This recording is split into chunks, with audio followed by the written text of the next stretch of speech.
Here is why the next coaching firing, or if not the next one, the one after it, will help Tennessee. Let's start off, and I want to get a quick timeline as to when this coach will be fired.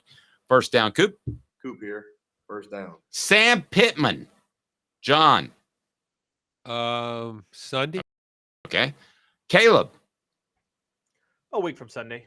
They're going to try to see if he can finish out the season. I'll go with Caleb. Second down, Coop. Cooper Mays here. Second down. Clark Lee.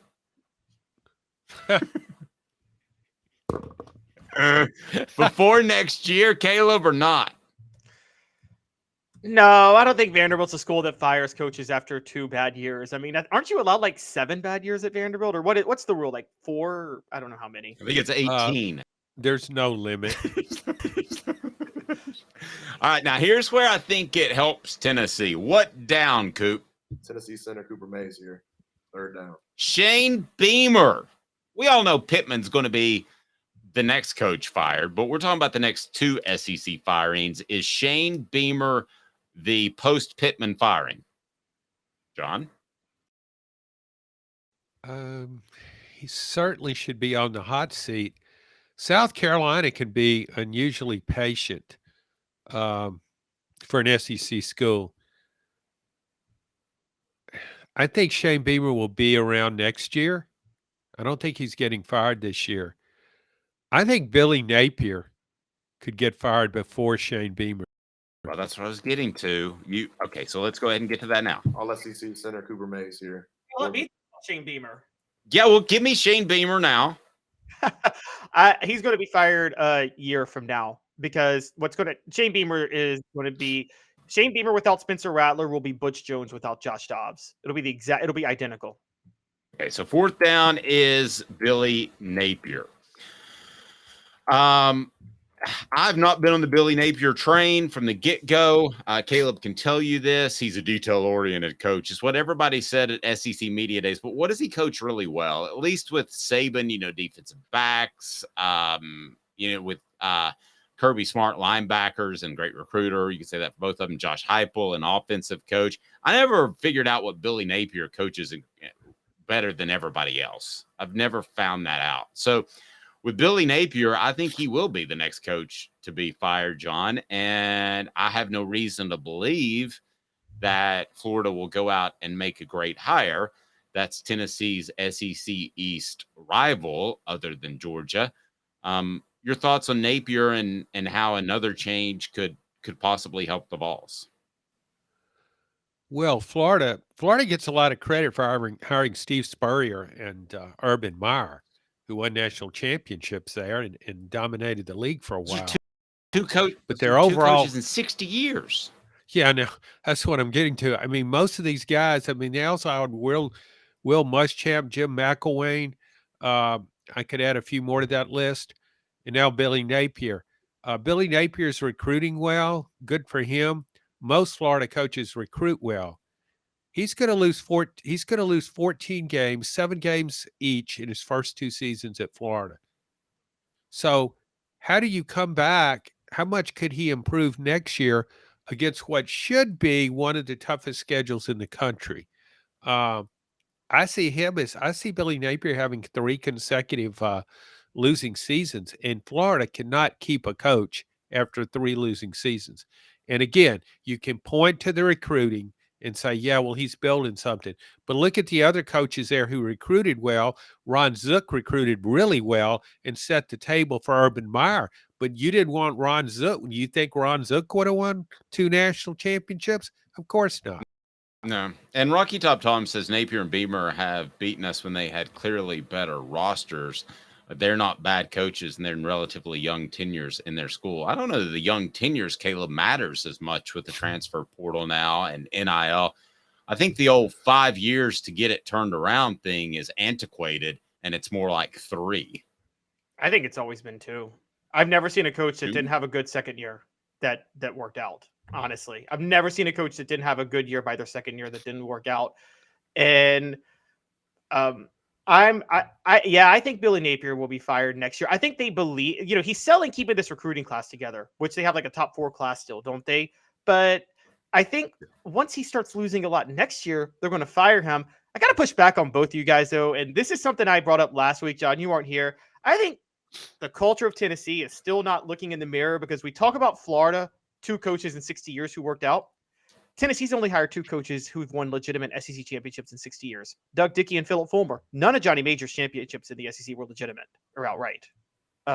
So it's like Tennessee's only had 2 really good coaches in 60 years that worked out, and only one that won a national title in 60 years. So it's not like Tennessee has much more to brag about over Florida in the post-war era of integration, which is what I call the modern era of college football. Well, I mean, I think Johnny Majors was a really good coach. And I think he had a very challenging schedules and things. He laid the groundwork for Philip Fulmer to win a national championship. I don't think Philip Fulmer would have won a national title if Johnny Majors hadn't set things up for him by bringing in a lot of talent and getting the program going. I mean, they had a couple of seasons where if things would have broken the right way, they could have won the national championship. And I thought the same thing with Doug Dickey. He was a really good coach too, but things didn't break his way in a lot of close games. John, I want to take the perspective of look at the SEC East and what it'll be in 2 or 3 years. Because let's face it, Philip Fulmer benefited from a guy named Jim Donnan at Georgia, a guy named Brad Scott at South Carolina. And when they toppled Florida that one time in 98 and then 2001, there were championships to be played for. I think the SEC East, first of all, South Carolina goes away from Shane Beamer. Are they really going to do that much better? I think that's a program that has a glass ceiling on it. And then could Florida be in the midst of what they've done before and Tennessee has done in the 2010s, and that is a turnover and no consistency. And I don't care how good you are, you can't win like that. How do you see the East being? And Mark Stoops is going to get another good offer at some point, I believe. But how do you see the East shaking out over the next couple of years for Tennessee? Well, you're speaking figuratively, I assume, because there won't be an East. That's true. There'll be one big conference, but those teams in the East, they have benefited from their divisional placement. I mean, you look at Kentucky. What if Kentucky would have been in the West? Do you think Mark Stoops would be making as much money as he is now? Do you think he would be solidified as just a coach who seemingly is there forever? I don't think so. Carefully crafted schedules in the non-conference area, coupled with being in the East. You got Vanderbilt every year. So if you schedule right, you start out with 5 wins. Win one more game and you're bowl eligible. I think the mid-level teams in the SEC East are really going to struggle when we go to this expanded 16-team league. Missouri's doing great now, but can the Tigers sustain that? I don't think so. Missouri, South Carolina, Kentucky, those kind of teams. And I'm almost ready to put Florida in that too. Certainly Florida with Billy Napier, it's right there with those teams. It's not a program that you think of as a championship contender. Caleb, your thoughts? Who's Mr. President, Rocky Top Tom? He said somebody's killing it today. I'm not sure if you're talking about John or Caleb. Oh, yeah, John Adams. Do we have a Caleb Calhoun as president? Maybe we have. So. My first name is John, so we have a John C. Calhoun as vice president. One of the worst human beings in American history. I disagree with that so much. He had a good side. I remember him. I remember it.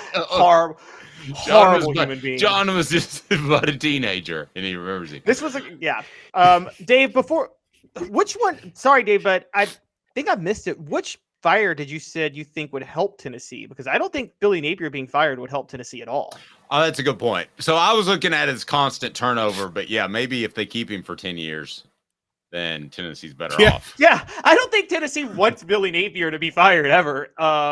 This is the old my brother and I were talking about this over the weekend. John, Dave, and I joke about it.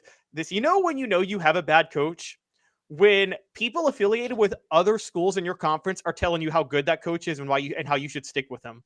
That's when always That is so true because I remember when Wade Houston was Tennessee's basketball coach, and Dave, you remember that too from the way you're shaking your head. And Rick Pitino, Kentucky, who's playing for national championships regularly, talks about what a great job